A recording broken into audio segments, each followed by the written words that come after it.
Great, so here we are. Good evening, everybody, wherever you are. We have some severe problems with the sound, as you can tell. It still sucks.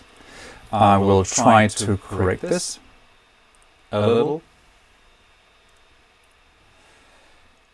And we still have problems with the streaming, so I hope you're fine with what's going on here. I'm absolutely new to this, so bear with me. I hope you're doing fine.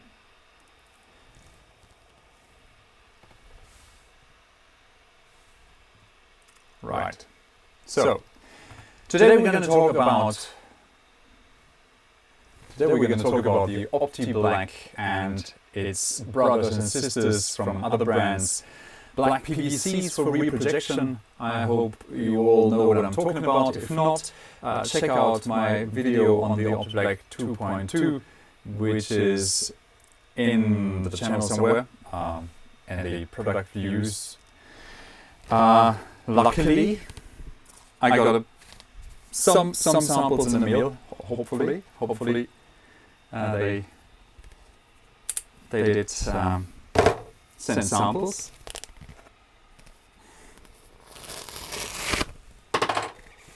Let's see. Good. Here we are.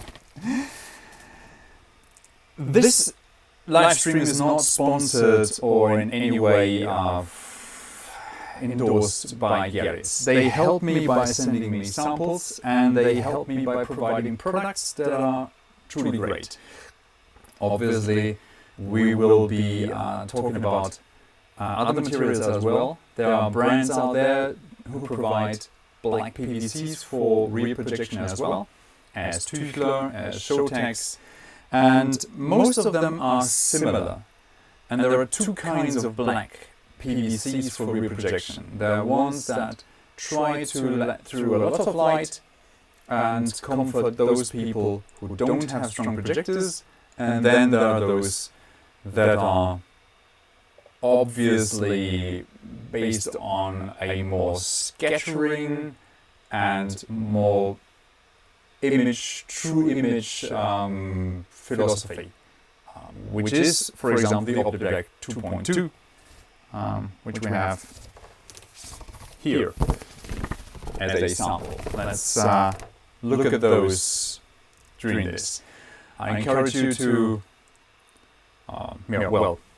obviously send mails, Twitter me on Philip7PC, or just ask in the comment section down here if you have any questions on black PVCs.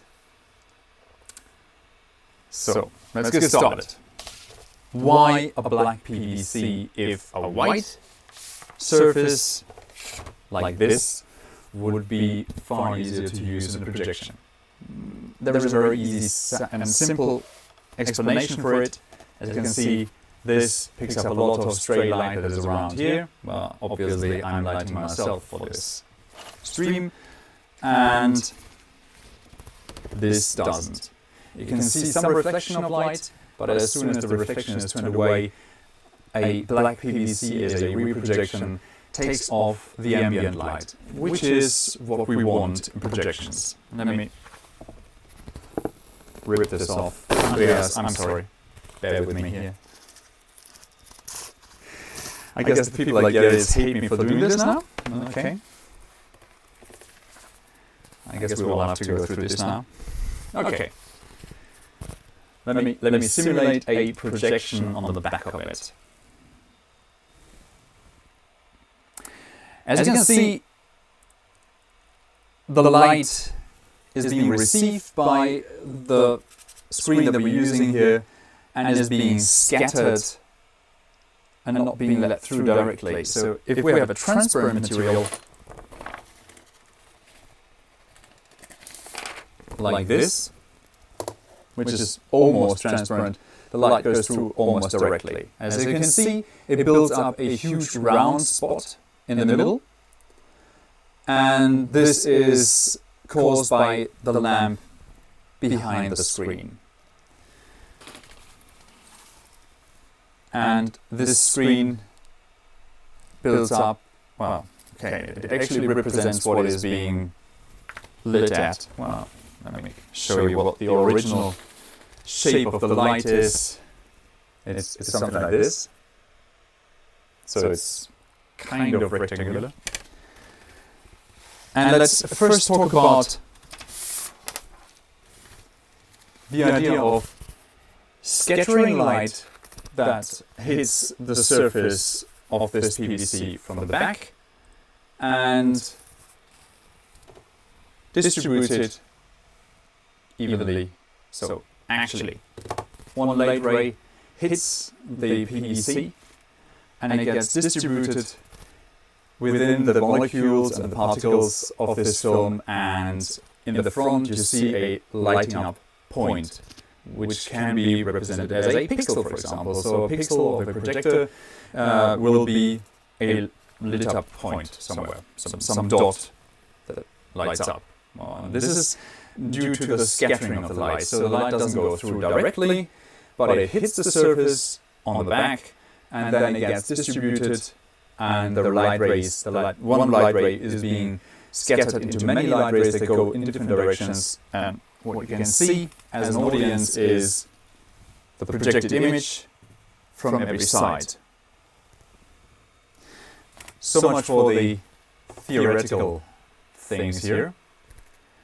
Actually, I hope you can still see me. I'm not really sure if I'm doing the right thing here. So if somebody would comment, please tell me that something is going on.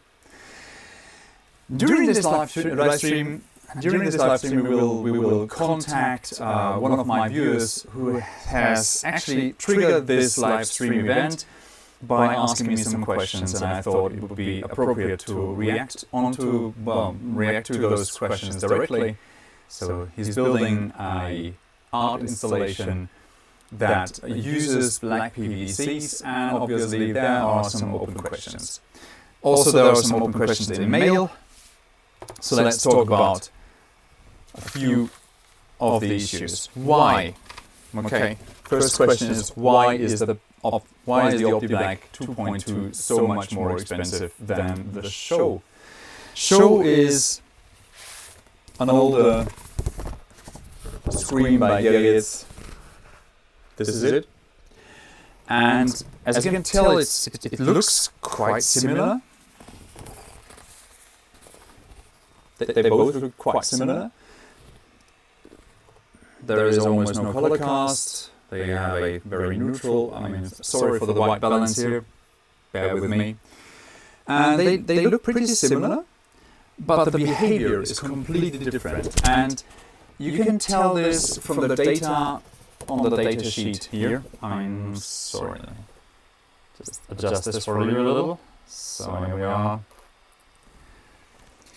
And this curve here, the so-called gain curve, represents the light that is being let through or scattered, and the light that is visible from the different angles that you can look at the screen. When you're in a theater, you most times don't sit in front of the screen, sometimes you sit just at the side or something. And obviously, the gain, sorry, can you see this? The gain varies a lot from when you're outside the screen, so you're looking at it from an angle, and when you're looking at it at the center. With the Show and Gerrit's Show, Tüchler's Black Pearl, nice name by the way, or the RP by Showtex, those have a very high, very steep curve that goes up to 1.6, 1.7 as a gain when you are in the center, and they go down to about 0.2, 0.3 on the sides. Let's have a look at the same graphic for the OptiBlack. Let me focus on this.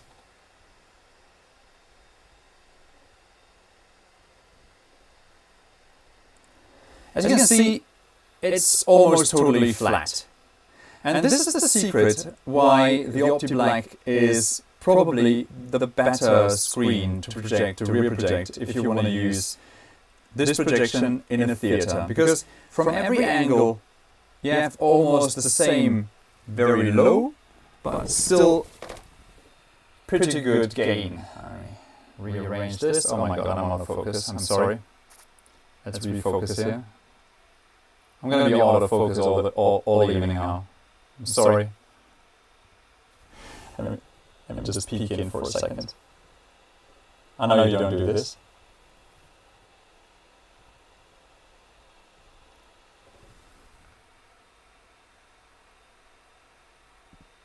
Okay, almost.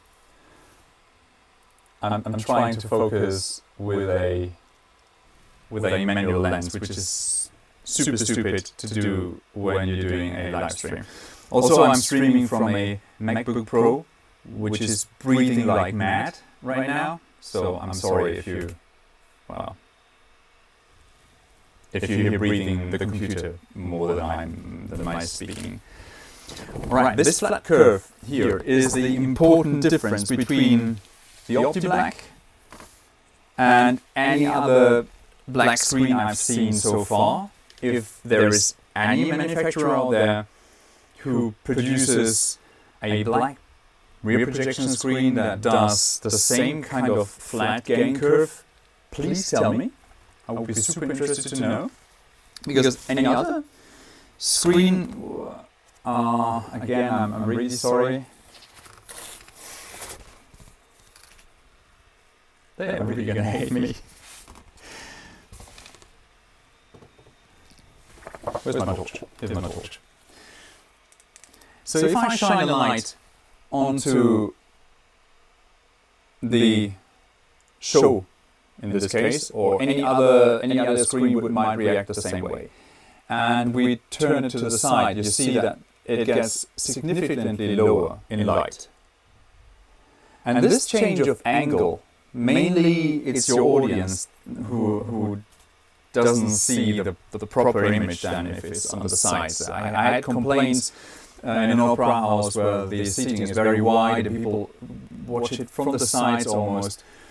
And I had complaints that they couldn't actually see the other side of the projection. This is because if you are on one side of the projection, if you're on this side, the image that is further away from you, that actually points away from you, will be very dim and very reduced due to the fact that this PVC is mainly built to let through the light directly.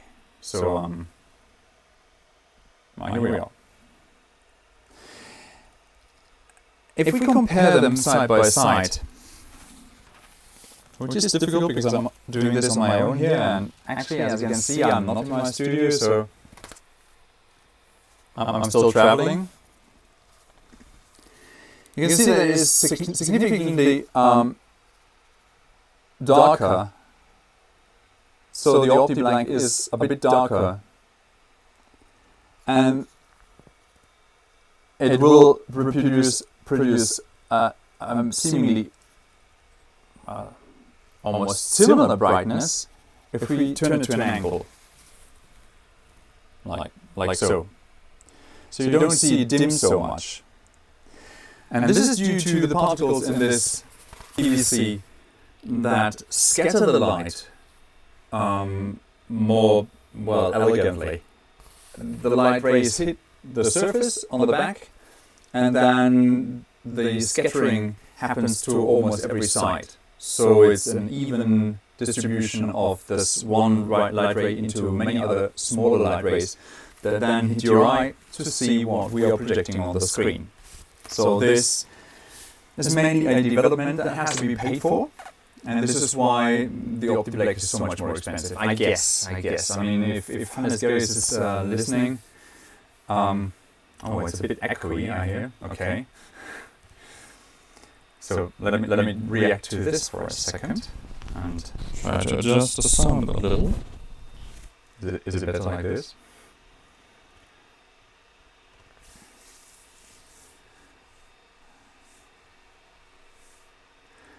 How was the behavior of the earlier OptiBlack? I actually, to be honest, it was so much time between me seeing something on an OptiBlack first, and then the iteration, the 2.2 that they made, that I can't really tell any difference. So it would be great to put them side by side if there is any improvement, any visual improvement.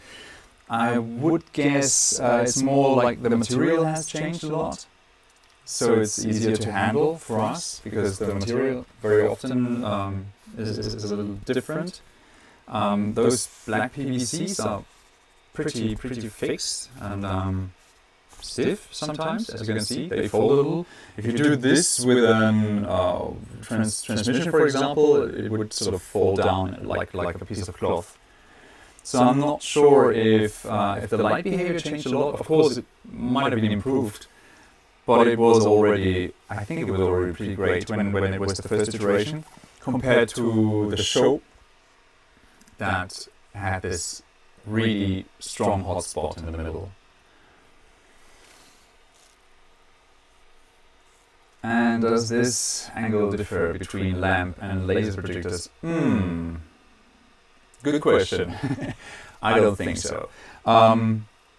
If we're talking about laser projectors, being the projectors that use a laser inside, like laser phosphor or something, and not shooting the laser directly onto the PVC. If we're using like laser phosphor or some hybrid LED laser projectors, I don't think it's so much different from what we see with a classical lamp projector.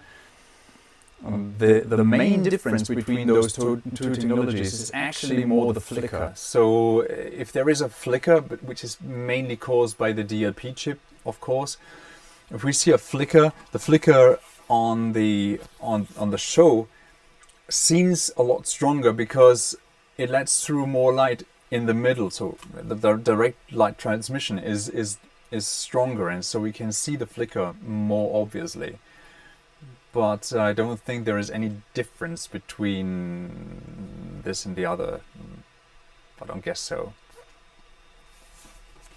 Did I answer that question? Did that answer the question? I hope it did. Right. So we were talking about the price, and the price is significantly higher. I think the market price for the show is like 18 euros something per meter. We're talking about 2 meter wide lanes of that material, and from what I googled today in the shop, prices always differ, and if you are not okay with the price, call up the manufacturer and tell them you're not okay with the price, and maybe that's your solution then. Most times they lower the price significantly.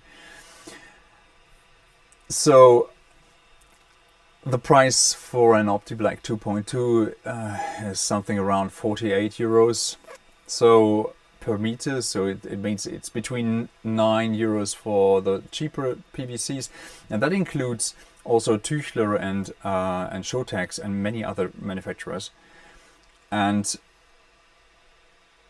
I think the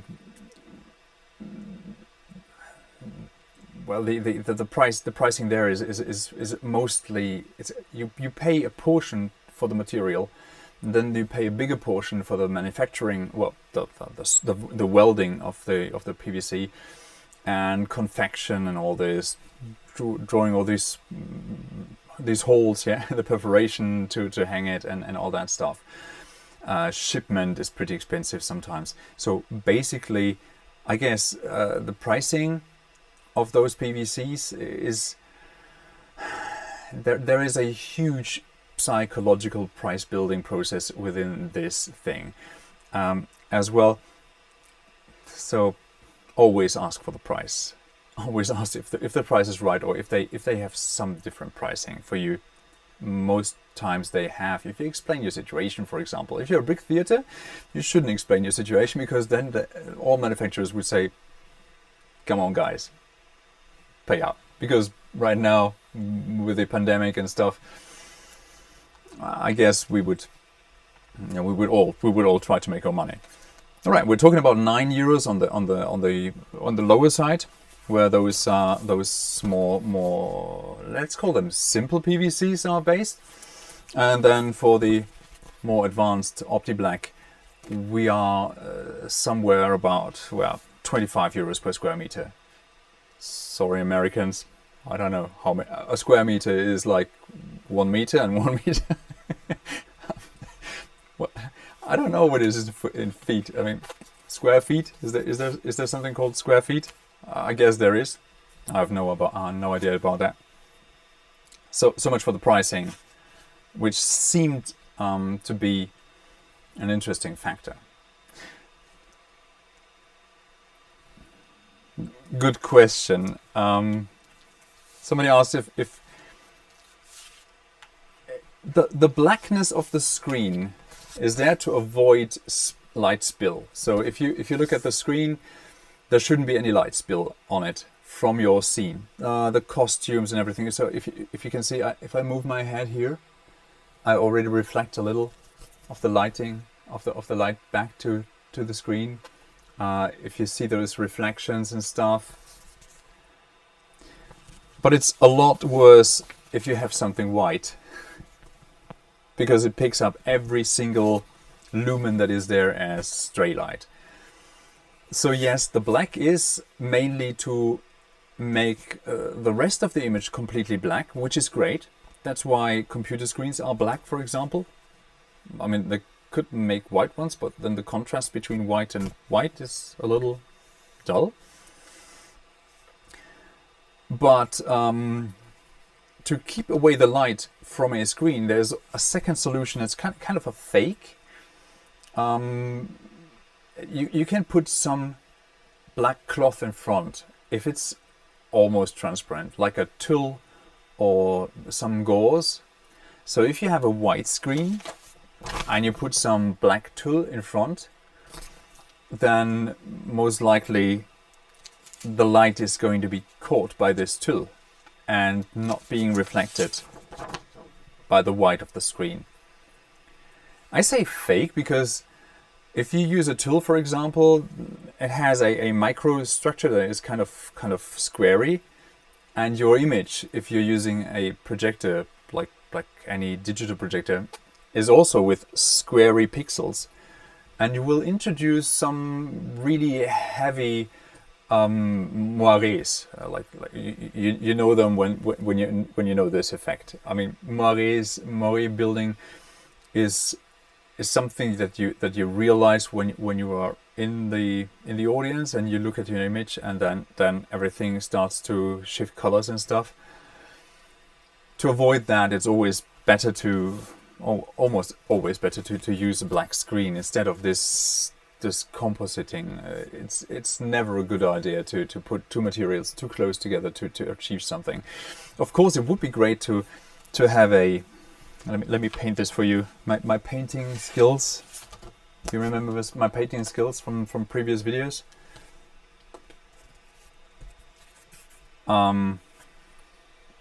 So if you had a black screen.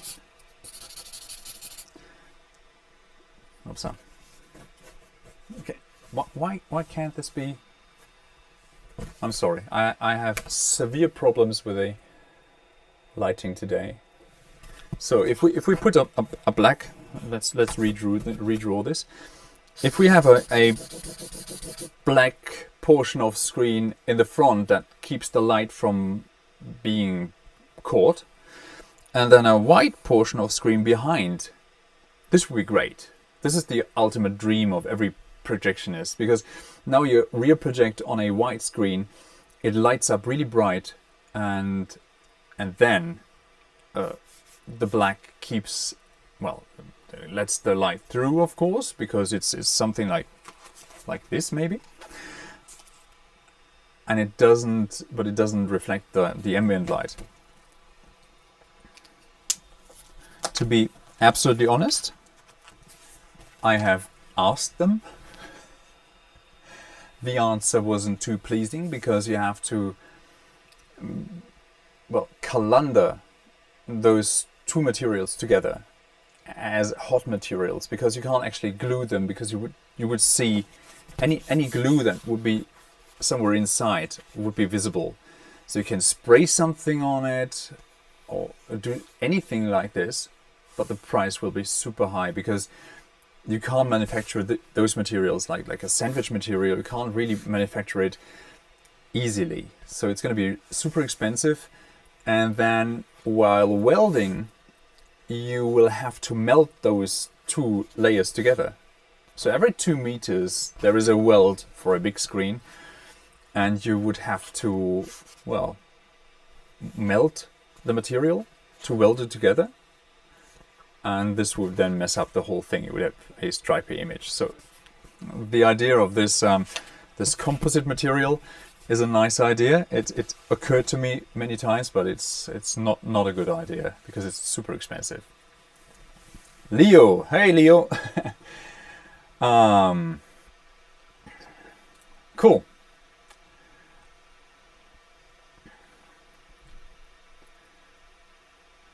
That's cool. Okay. So Leo is partners with somebody who actually picked up the main idea for this stream. So let's try if we can actually call them. Okay, let's see if we can do this. This is now really demanding, because I have no idea if this works out. Let's see.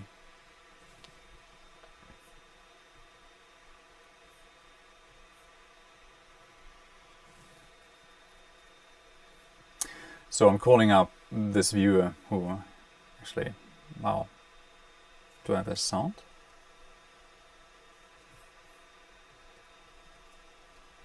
Accidentally activating Siri. Oh, hey guys. It seems I can't hear you. Oh, I know why. Let me try to fix this. This is we're all new to this. Okay, let me make this a little greater, a little bigger, like this.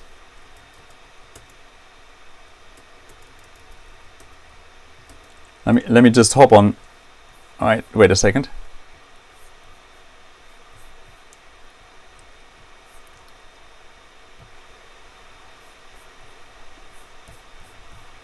Here we are. Okay, so you're live now.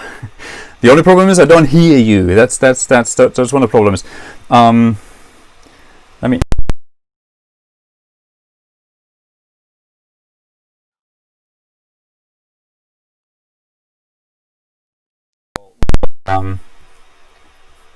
Can you nod if you can hear me? Great. Okay. So now I just have to make you audible for me for a second. Let me try to FaceTime you with a second device.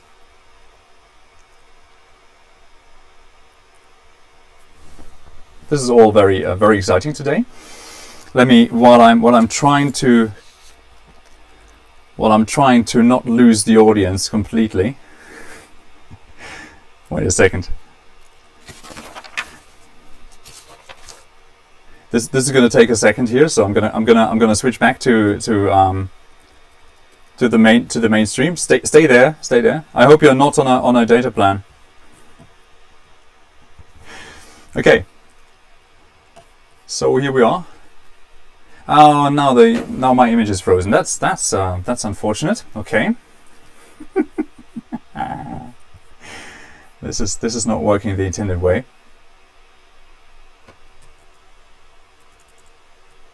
Okay, here we are.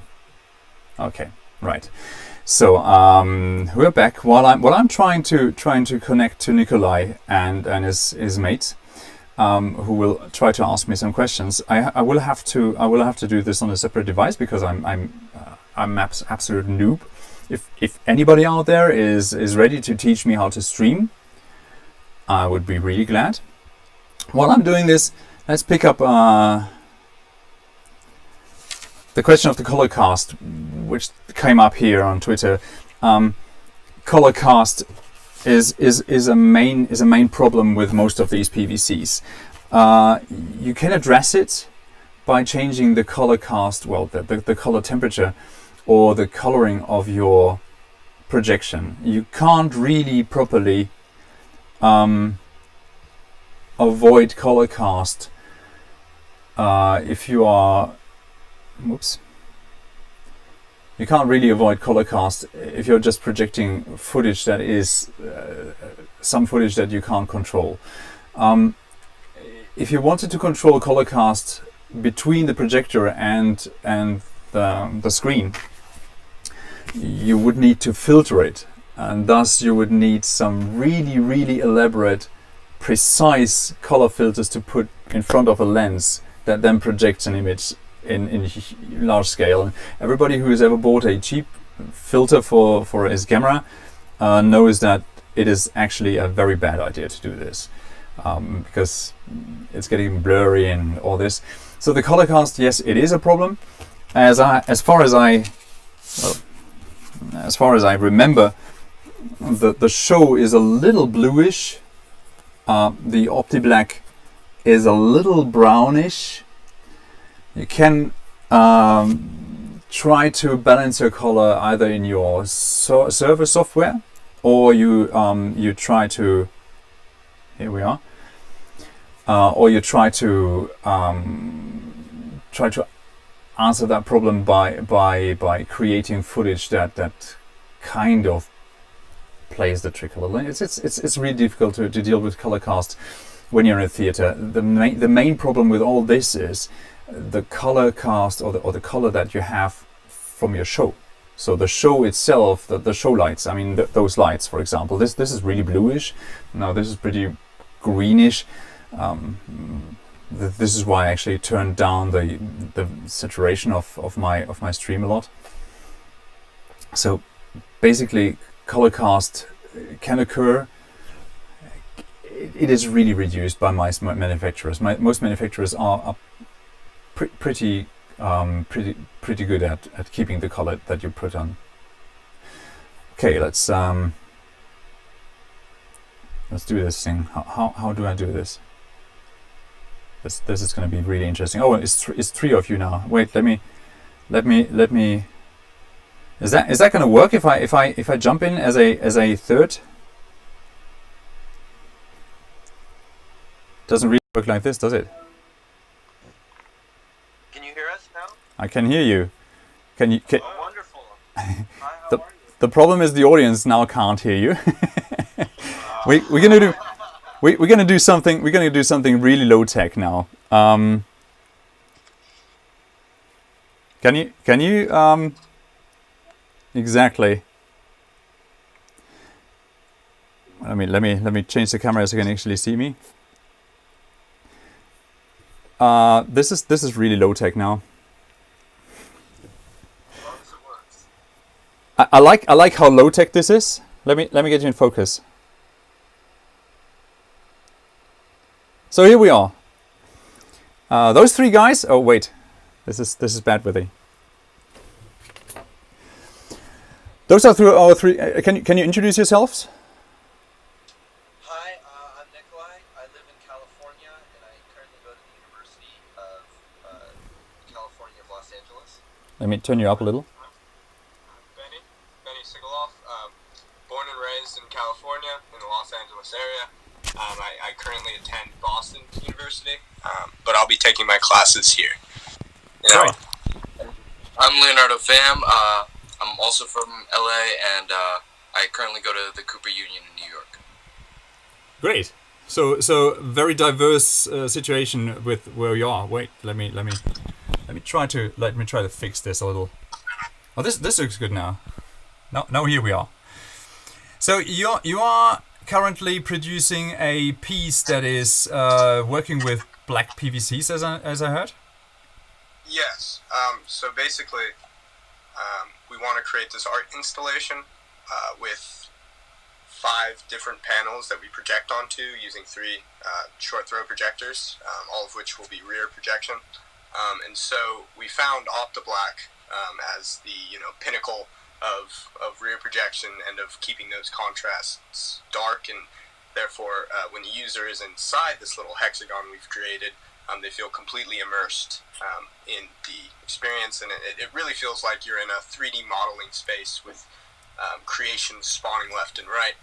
So being that, you know, OptiBlack is the pinnacle of the PVC film material, we were looking for cheap alternatives, so we tested a few things like nylon, and we looked into a few paints, but ultimately we want a film similar to OptiBlack to put on a polycarb material. So we were wondering what your experience was with putting a film on a polycarb, or putting a paint on a polycarb, and how the thickness of the polycarb affects the image, and especially the use of the OptiBlack screen. That makes sense. So with polycarb, we're talking about transparent polycarb, or? Correct. Yeah, like any transparent material, like polycarb or acrylic or glass. Exactly. So yeah. the main problem, as I described earlier, is the gluing process. So you have to adhese it somehow to the material, and this can cause some severe problems, as we're talking about really soft materials.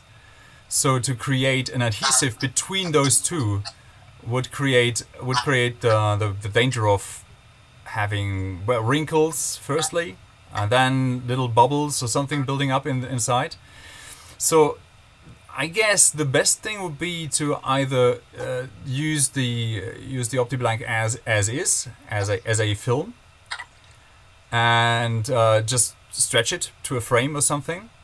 Or if you need it to be fixed, then probably some paint or some other material that can be put onto this acrylic is a lot better.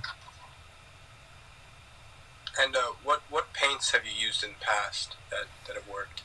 The problem there is always the opacity. Well, the most opaque paints, for example, take too much light.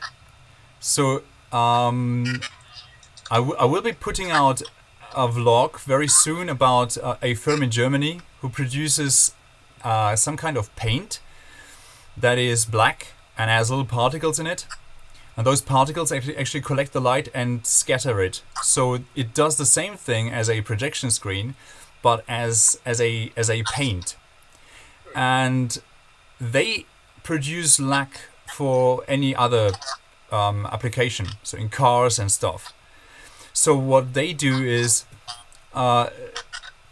they take those particles and they put them into some solvent and some binder, and create this particle layer on materials. So maybe they can provide a good solution. So I'm trying to put out a vlog very soon about this.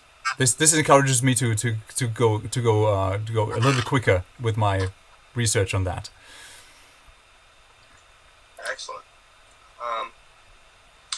Let's see. We were wondering, have you worked with plexiglass or polycarb in the past? Yeah, in theaters a lot. The biggest problem there is always the flammability. So if you use what we call plexiglass, for example, you can't make it flame repellent. So it's always going to burn in some way. And there is agreements between the fire brigades and the entertainment industry that you can use it under certain circumstances, but it's the flammability is always the biggest problem. And then the second problem is the scratchiness. So it's plastic, so you can scratch it, and sometimes it loses a lot. It loses a lot of brilliance when you sketch it. On the other hand, it's pretty heavy. If you build something with it, it's pretty heavy. So to build bigger blocks from it, so bigger units, it becomes really heavy and then bendy. So it's a game between the thickness of the material. Oh, there's a huge problem with. Oops, hoppala. Don't lose me. I'm trying to not bother people with too much bad sound. So basically, those are the main problems. I've worked with plexiglass and all these transparent plastics a lot, but I'm not too fond of those materials. If you're given the option for control, what would you tell the theater for like an alternative material that if they came to you wanting to use like acrylic or something, what material would you prefer to work with, like, and recommend that they make the switch for? I don't know. I like glass, like real glass. Real glass is always very good to deal with, and I don't know. Of course, I like those PVCs because if you stretch them to a frame, they make a very light solution.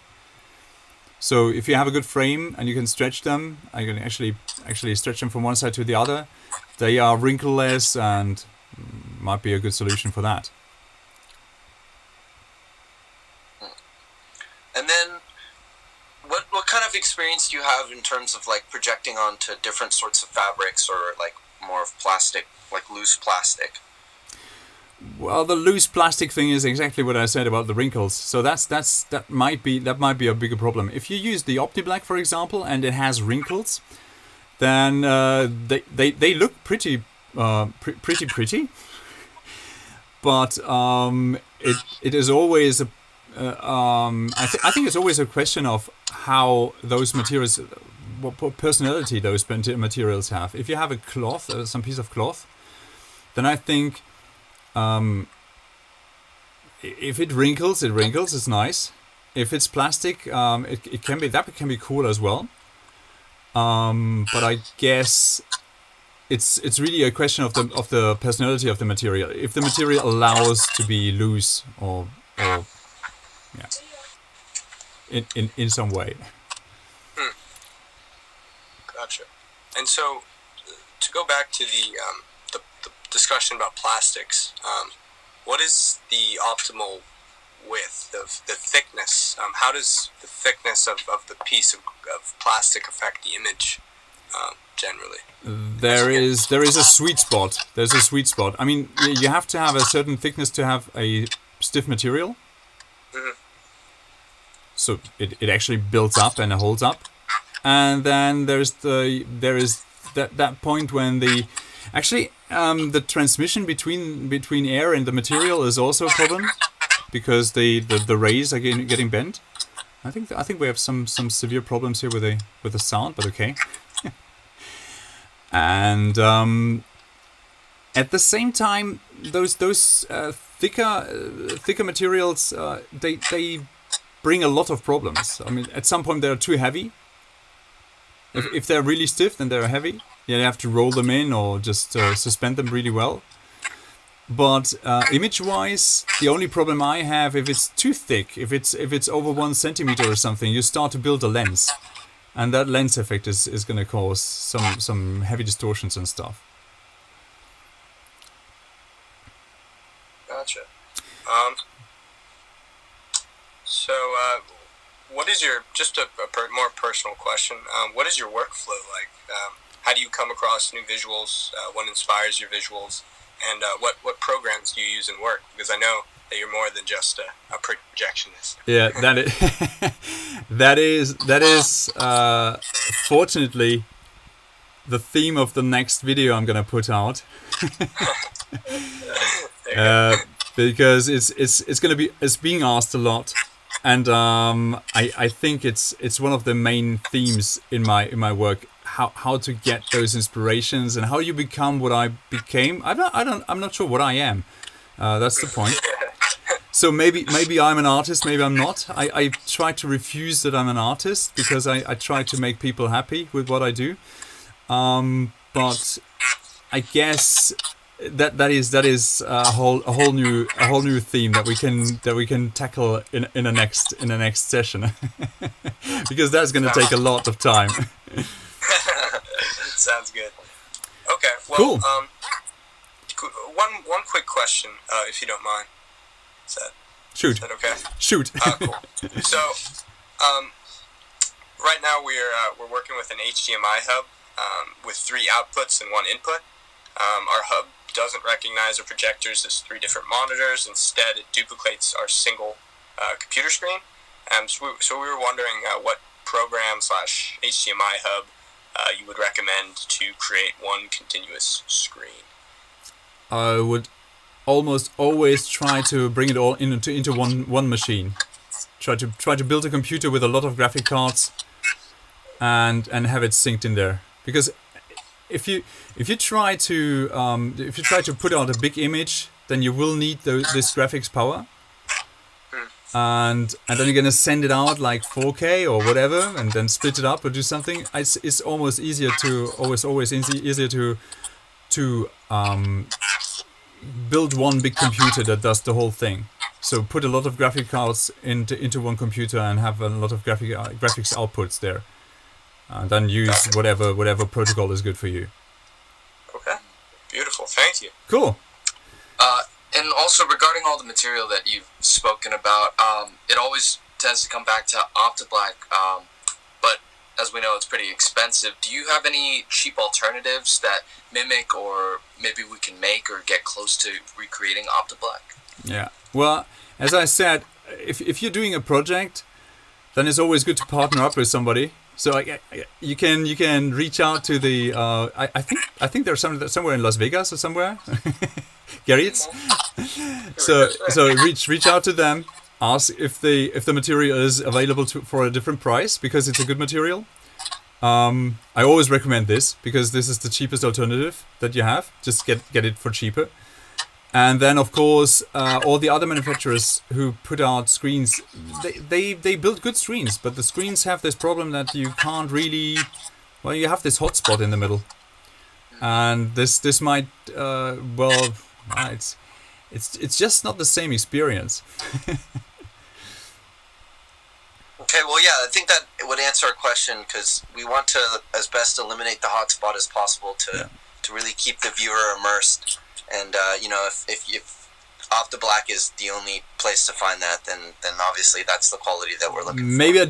Maybe there are different ones. I'm hoping for manufacturers to reach out right now and tell me that there are different things and send me some samples. I'm glad to receive any sample to test if there is something out there that kind of mimics what the OptiBlack does. Yeah, us too. Cool. Right. Okay. So I hope I answered most of your questions. I'll try to get back to some of the questions here, and let's stay in contact. And you just hit me up whenever there's something new coming up. So stay there. Okay. Thanks a lot. Thank you so much for giving the time for us. Thank you. Okay. We're sorry about the internet connection. No, there's no problem. My internet connection is like really, really urban. Well, it's somewhere between not existent and very weak. Let's see what people see. Okay. Take care. Okay. Stay safe. Okay. So here we are. Let me refocus. Let me refocus on me. Oh, there it is. Let me peek again a little. This is not going to work. I'm sorry. Sorry for the interruption. I'm trying to focus on myself now. Okay. So that was fun. Okay, here's some more questions coming up.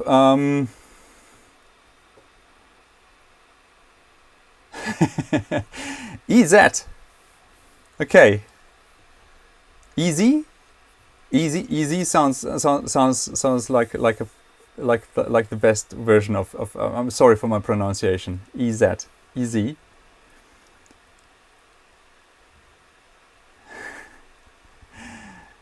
Okay, so you ordered the OptiBlack and it's heavy and stiff.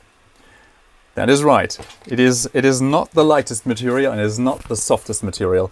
It is pretty demanding. There are two main things for this PVC to take into account if you are installing it, and one of the main mistakes is if you pull it wrong, if you pull it from you see those. This happens with every PVC, so this is not new, but it is something that that happens on those big screens.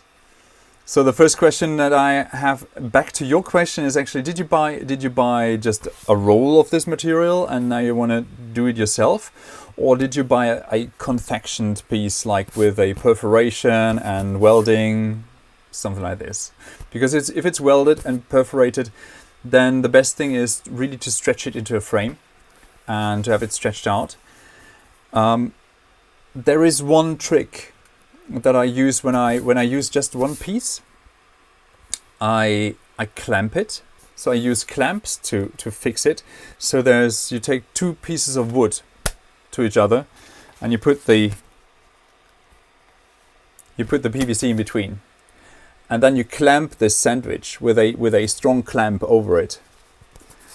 And you do this every few centimeters. And then you stretch it to the other side and do the same thing there.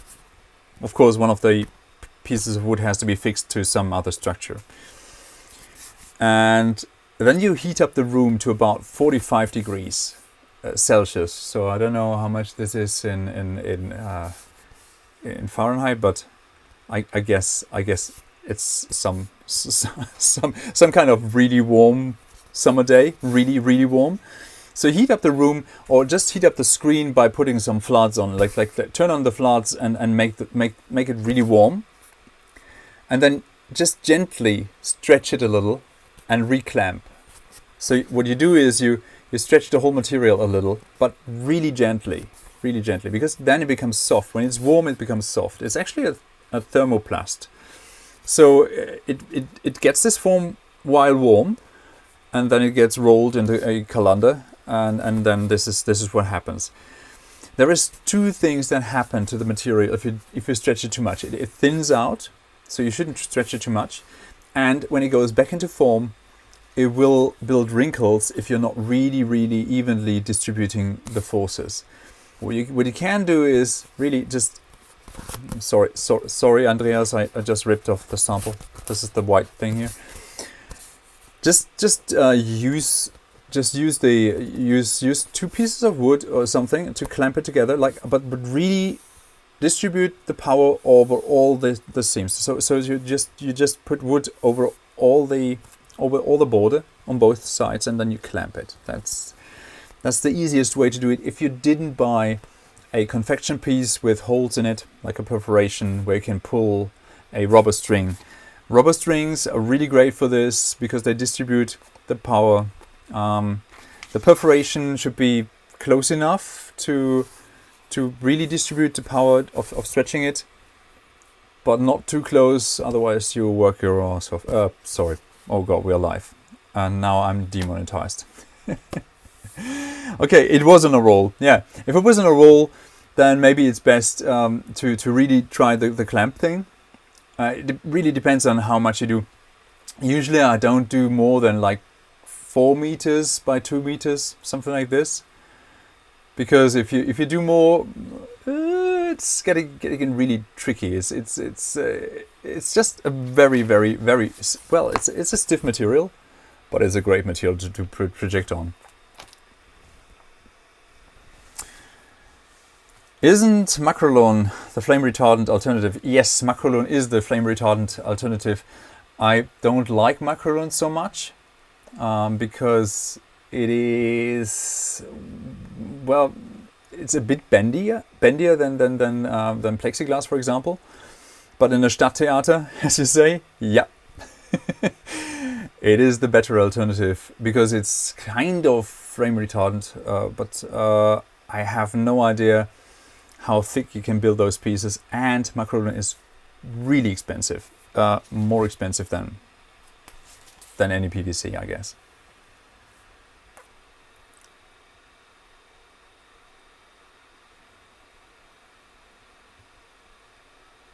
Yeah, exactly. That's right. Oh, yeah. Green peaks. The buttermilk trick. That is right. So if you wanna, let me write this down. Let me write this down. Let me write down the buttermilk trick that green peaks put up. Yes, buttermilk is one of the best projection screens.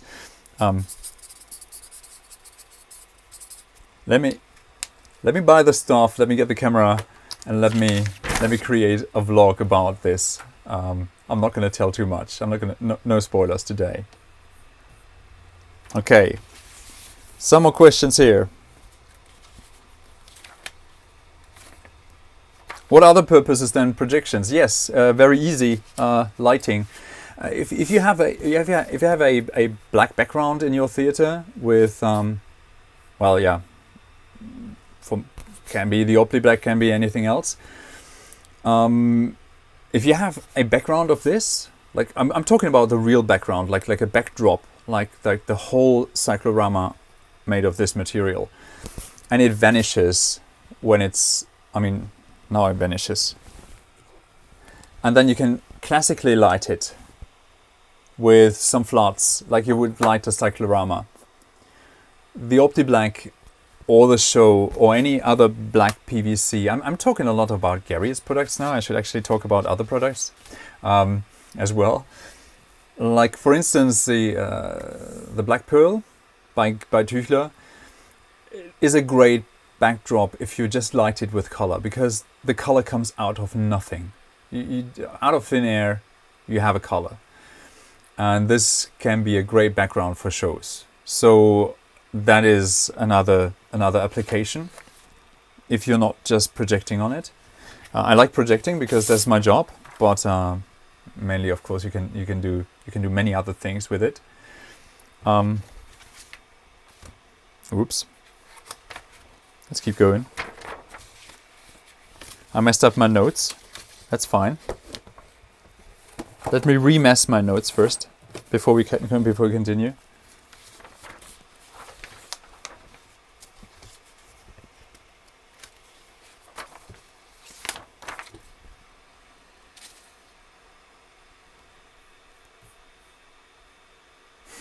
Yes, try the clamp idea. That's a good idea. Hotspot. I did mention the hotspot, did I? If I didn't mention the hotspot properly, let me just shift to one portion of the video I put out about the OptiBlack.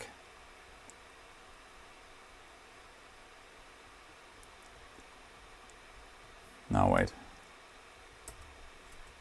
This is really difficult for me.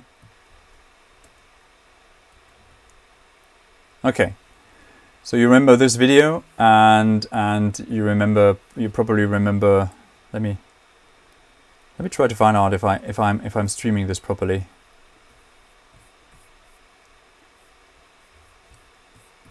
Okay, this is a mess. I'm sorry, but bear with me here. You remember this portion of the video where I'm talking about the hotspot building up?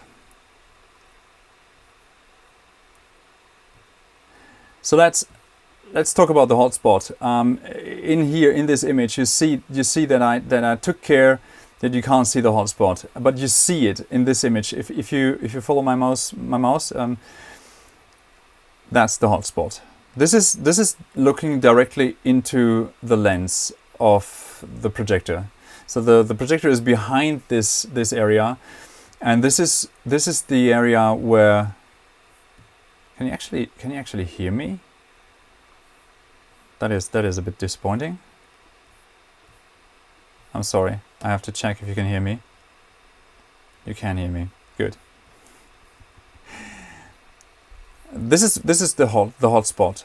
So you can see a hotspot. Wow, this is difficult. I'm learning. bear with me. The hotspot can be avoided a little bit by the footage you use. So if you're using clouds, for example, or something, there is a distributed highlight occurrence. So there is highlights here, highlights there, highlights there. So the lamp isn't constantly behind one bright area. So the viewer doesn't really see a hotspot. But if you're really observant in those images, yes, you can see a hotspot on an OptiBlack. It's like that. Sorry. It's not a bad thing. So the hotspot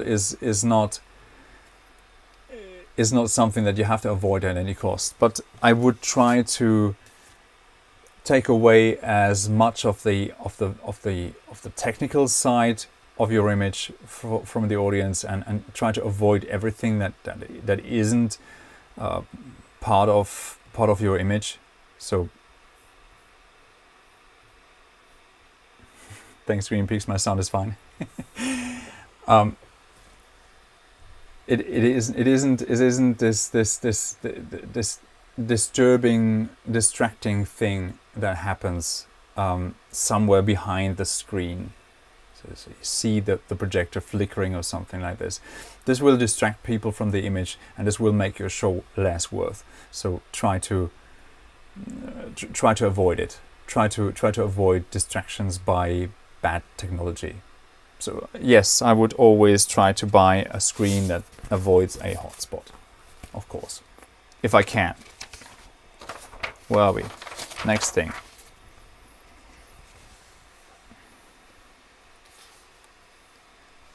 The bounce.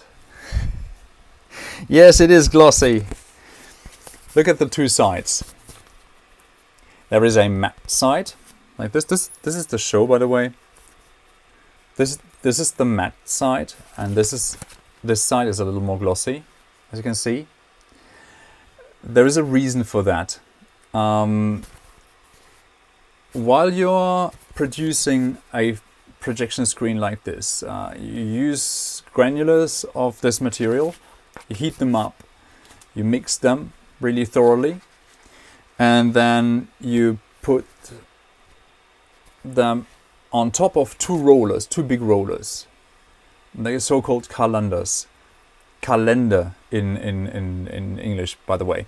And those rolls roll the material, so they press the material into the end form like this. And one of them has a slight structure on it, and the other hasn't. Don't ask me why.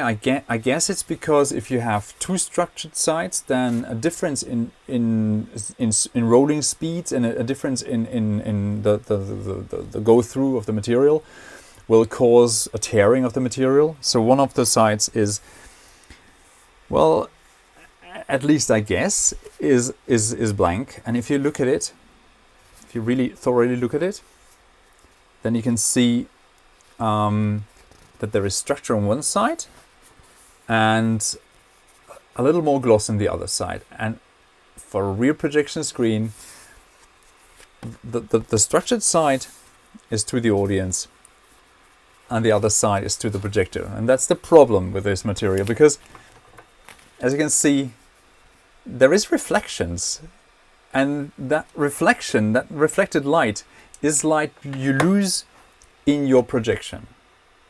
So when let me do my famous drawing skills again and turn down the light a little.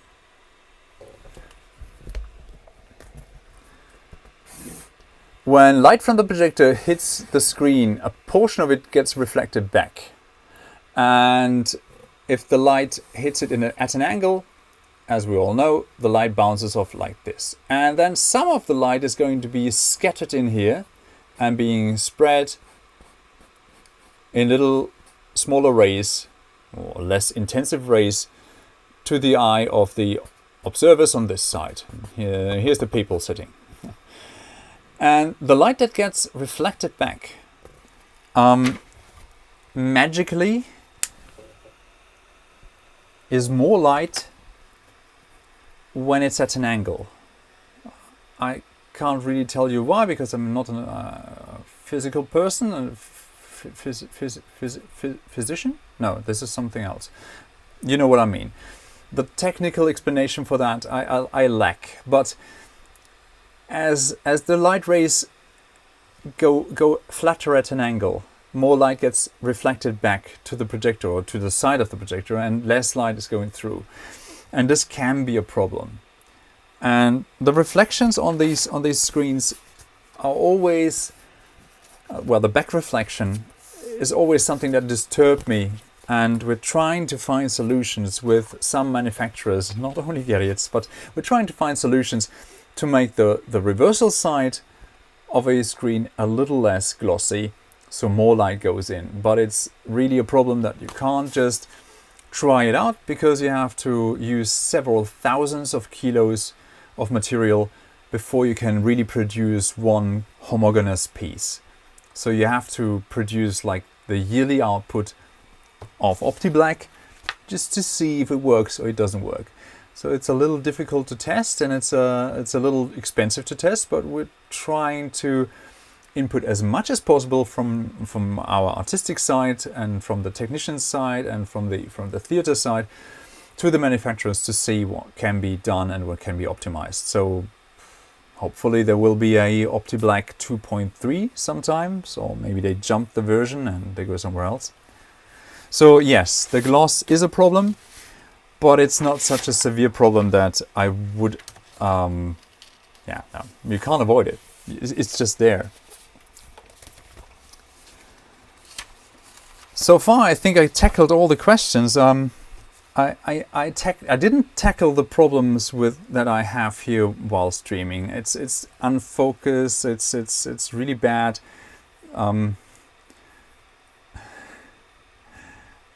So I hope you had a good time watching this. I will see if I missed out any other questions. So if I did forget something, did I forget something?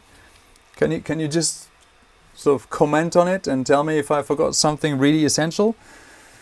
Green Pig says, okay, one more weird question. It's not such a weird question. What is your go-to for white or maybe also black transparent?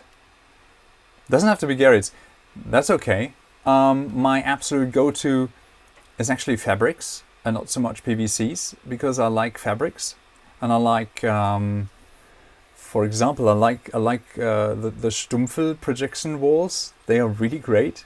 They are just for projecting videos, so that's one drawback. And then there's one thing I really like, that's projecting on anything. And if you project on anything that is there, mainly you're projecting on paint, so maybe painted wood or something.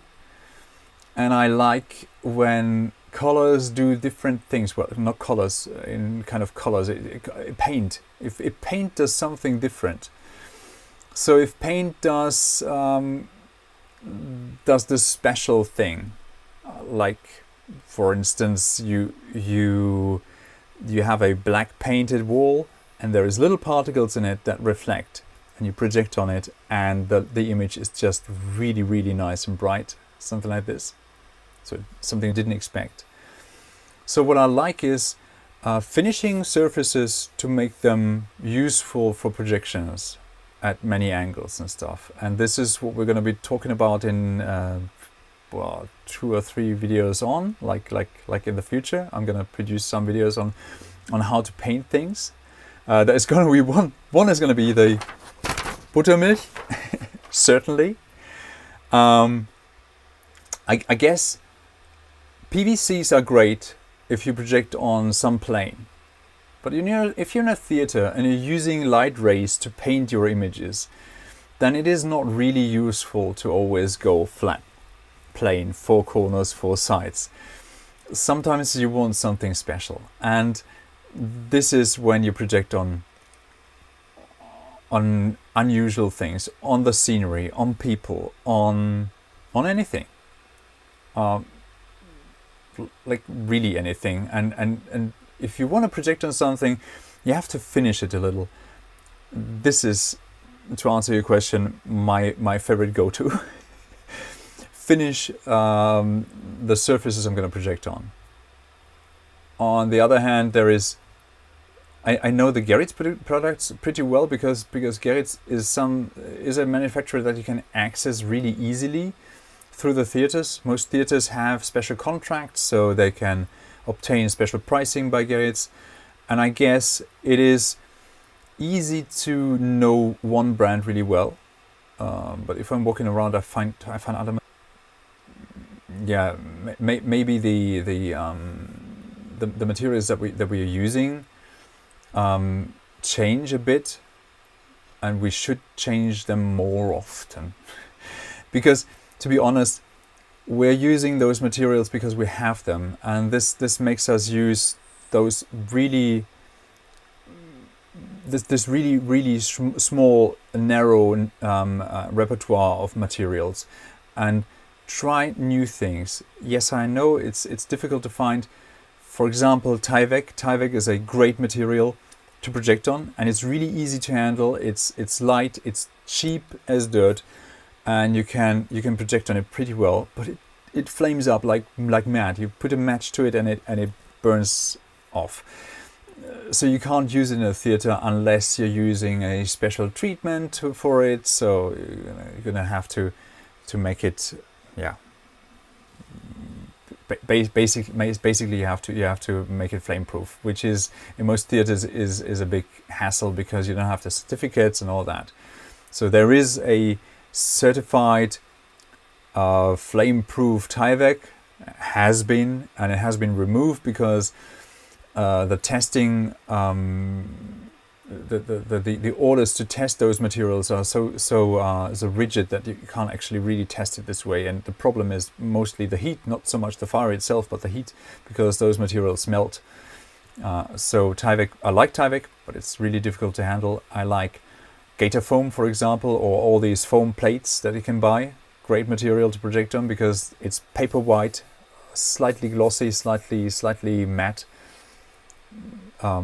Gator foam. I should actually link them underneath the video that I did about those multi-screen projections where I did the mappings on those 45 plates that were hanging in some. Did I make a blog on it? I didn't. I should. I will.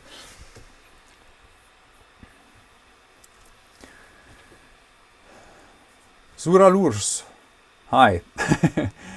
We need to project to black screen. Why we need to project to black screen? We have laser projector with good black. That is right. The only problem is, if you're in the theater, you also have actors that are being lit, and they will light up. Well, let me show you.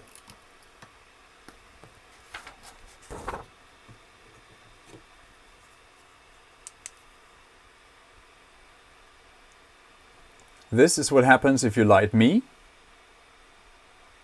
and you have a white screen.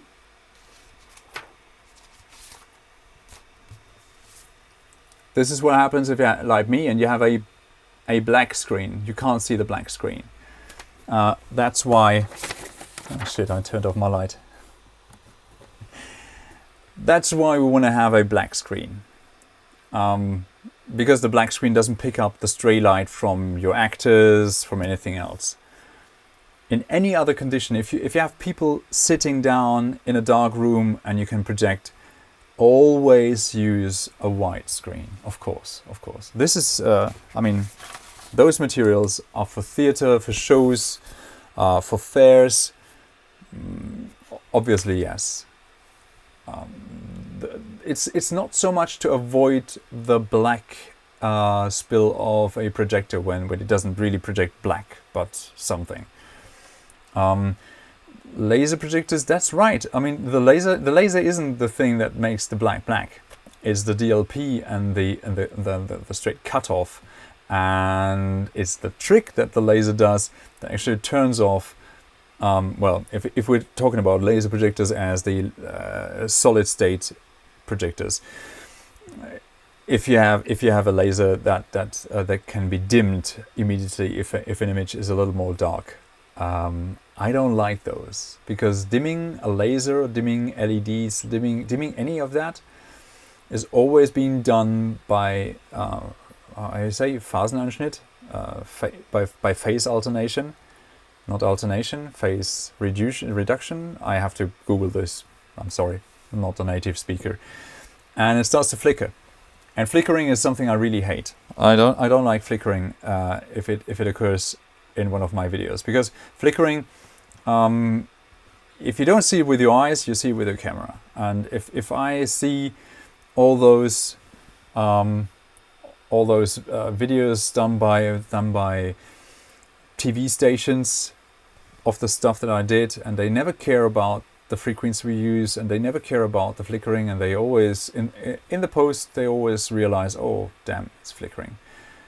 Who am I to tell you that one video that I showed you right now of the OptiBlack is full of flicker, and I had to fix it in post, which is a mess. Yes, because we didn't use full-on projection, but yeah, flickering. But I get your point. I get your point. A good projector can always produce nice black on a white screen if the rest of the room is dark. So always use white if you have a dark room. Okay. Finally, let me just collect my things here. Let me thank you. Let me thank Gerrit for sending those samples. Thanks. Well, thanks. Well, it was a pleasure to give you some place to see your materials. I'm glad to have you here. I am glad to have been your host. I hope you enjoyed this first try of a kind of live stream. I'm sorry that most of the technical problems that occurred here were my own problems. I will try to fix this. Give me some time. Meanwhile, stay safe, stay healthy, and I'll be seeing you next time.